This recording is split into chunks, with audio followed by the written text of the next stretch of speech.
प्यारे स्टूडेंट, क्या सीबीएसई का 2025 का रिजल्ट सही में स्कैम है? अगर मैं बात करूं स्टूडेंट की, तो स्टूडेंट तो कह रहे हैं कि सर ऐसा बिल्कुल नहीं होना चाहिए था। ठीक है, तो बहुत सारे इंडिया में काफ़ी अलग अलग स्टेट से बच्चों के मैसेज आ रहे हैं कि सर हम लोगों की एक्सपेक्टेशन थी हमारे एटलीस्ट पासिंग नंबर आएंगे, लेकिन उसके बावजूद भी हमारे पासिंग नंबर नहीं आए। अब तो मेरे को भी लग रहा है कि भाई ये पक्का स्कैम ही है। क्यों? सबसे पहले तो पेपर आप लोगों के लिए टफ बनाया गया। ठीक है, अब मैं यहाँ पे रिवॉल्यूशन नहीं ला रहा हूँ, आप लोगों के लिए कुछ नहीं कह रहा हूँ, मैं जैसा मेरे को लग रहा है मैं वैसा बोल रहा हूँ। स्टार्टिंग में मैंने सोचा था कि स्टूडेंट को इवेलुएट करने के लिए बढ़िया तरीके से फिजिक्स का पेपर बहुत अच्छे से डिज़ाइन किया गया है, लेकिन जब बात यहाँ पे आती है रिजल्ट की मार्किंग को लेकर, तो तब यहाँ पे थोड़ा अपना क्या होता है, दिमाग की बत्ती गुम हो जाती है। क्यों? क्योंकि एटलीस्ट आपका जो ग्रेस के लिए 2 से 3 नंबर देने चाहिए थे, वो बिल्कुल भी नहीं दिए गए हैं। ऊपर से थर्ड पार्टी सिस्टम भाई क्या करेगा? जो सब्जेक्ट के टीचर हैं वही तो उसमें अच्छे से चेकिंग कर पाएंगे।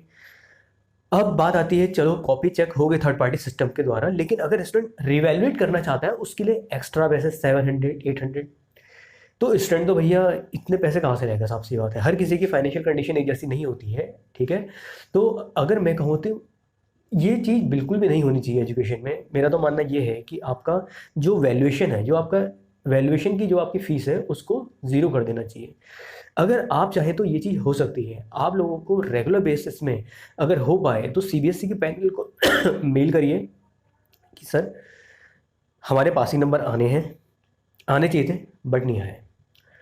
ज़्यादा से ज़्यादा बच्चे ऐसे मैसेज करेंगे तो साफ सी बात है, जब आपका फिजिक्स का पेपर टफ आया था, मैंने कहा था कि आपका फिजिक्स का पेपर टफ आया है, पासिंग नंबर आने थे, तो आप वहाँ बोर्ड के पैनल में रेगुलर बेसिस में मेल पे मेल करिए, जिससे कि आप लोगों की बात का वहाँ पे इम्पैक्ट पड़े। और वैल्यूएशन की जो फीस 700 रखी गई है, इसको बिल्कुल भी नहीं होना चाहिए। ठीक है, वैल्यूएशन आपका फ्री कर देना चाहिए स्टूडेंट के लिए। ठीक है, जिन जिन बच्चों के, क्योंकि ये एक तरह से तो आपका वो हो गया, आपका रिवेन्यू मॉडल सेट कर देना होगा, आपके यहाँ बिजनेस मॉडल हो गया कि बच्चे फेल हुए, ऊपर से बच्चों को फेल कराओ, पेपर टफ करा के, ऊपर से फिर आपका उनसे अलग से वैल्यूएशन आपका करा के उनसे अलग से फीस लो आपका। ठीक है, रीचेकिंग, फिर चेकिंग, इस तरह की चीज़ें नहीं होनी चाहिए भाई। मैं ऑनेस्टली कह रहा हूँ, एजुकेशन सिस्टम में बिल्कुल भी फेयर नहीं है। अगर आप लोग इसके अगेंस्ट नहीं जाएंगे, इस लोग मतलब इसके लिए आप क्या कहते हैं आवाज़ नहीं उठाएंगे, तो कैसे चलेगा बताइए? मैं तो अपनी तरफ से लगा हुआ हूँ। मैंने इससे पहले भी आपको कहा था, आप लोगों से जब बोर्ड का फिजिक्स में टफ आया था, मैंने कहा था कि आप लोग बोर्ड के पैनल को मैसेज करिए, रेगुलर बेसिस में करिए, जिससे कि आप लोगों की वहाँ पे बात पहुँच पाए। लेकिन जिन जिन बच्चों ने की तो उनने तो मिल गया। अब आप लोग शांत होकर बैठ जाएंगे तो ये आप लोग के कारण तो हुआ है आपका।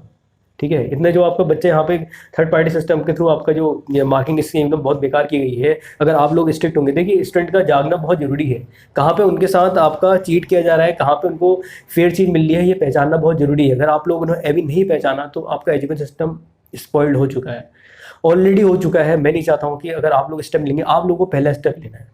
ठीक है, आप लोगों को पहला स्टेप ये लेना है कि आप लोगों को बोर्ड के पैनल में मेल करना है कि सर प्लीज़ हम लोगों को वैल्यूएशन जो है इसको फ्री कर दीजिए। अगर आपको लगता है कि आपको 2 से 3 नंबर का ग्रेस नंबर मिल सकते थे और आपके पासिंग नंबर आ रहे थे, तो उसके लिए आप क्या करिए, वहाँ पे बोलिए कि हमारे पासिंग नंबर आ रहे थे। ठीक है, बेवजह कंपार्ट का एग्जाम देके कोई फायदा नहीं। अगर आप पासिंग नंबर ला रहे हैं तो डेफिनेटली वो चीज़ मिलनी चाहिए। ठीक है, चलो ये तो थी बात आपका जो 2 नंबर से रुक रहे थे, उनका क्या जो आपका 10 या 5 नंबर से रुक रहे हैं।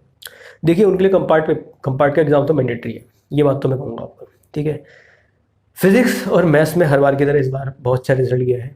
ठीक है, मैंने बच्चों के लिए आपका लाइव सेशन स्टार्ट कर दिया है कंपार्टमेंट के एग्जाम के लिए। फिजिक्स और मैथ्स में या और कोई सब्जेक्ट में, कोई फिजिक्स और मैथ्स को प्रायोरिटी रखी है मैंने यहाँ पे। कोई सब्जेक्ट अगर फेल हुआ है, कोई सब्जेक्ट में आप फेल हुए हैं, तो कंपार्ट के लिए आप लिमिटेड लाइव सेशन दिए जा रहे हैं, जिसमें आपको सेलेक्टेड टॉपिक्स पढ़ाया जाएगा। क्योंकि ये बात तो तय है कि जो आपका कंपार्ट का एग्जाम होगा वो टफ होगा कंपेरेटिवली बोर्ड के। ठीक है, तो इसलिए आप लोग जुड़ सकते हैं लाइव सेशन में। फीस बहुत कम रखी गई है, वो केवल 5000 रखी गई है। अगर कोई आपका ये फीस देने में सक्षम नहीं है तो उसके लिए वो भी कम की जाएगी, लेकिन आप लोगों को वो सेशन जरूर अटेंड करना है। ठीक है, लिंक आपका नीचे दिया गया है व्हाट्सएप का, उसमें से आप जुड़िए। कोई क्वेरी है डेफिनेटली पूछ सकते हैं। बाकी लाइव सेशन आप लेना स्टार्ट कर दीजिए। कंपार्टमेंट के बच्चों के लिए सेलेक्टेड पोर्शन लाया जा रहा है, जिसमें आपको सेलेक्टेड क्वेश्चन कराए जाएंगे, सेलेक्टेड टॉपिक कराए जाएंगे। फीस मिनिमम से मिनिमम रखी गई है जो कि है 5000। ठीक है, जूम सेशन में रहेगा या गूगल मीट में रहेगा, लेकिन आपको बेस्ट से बेस्ट चीज़ें वहाँ पे दी जा रही हैं। सेशन ऑलरेडी स्टार्ट हो चुके हैं, जहाँ भी रहिए सीखते रहिए। और हाँ, सीबीएसई के पैनल में मेल करना ना भूलें। अगर आप लोग को कोई डाउट है डेफिनेटली नीचे कमेंट करना ना भूलें। Wish good luck.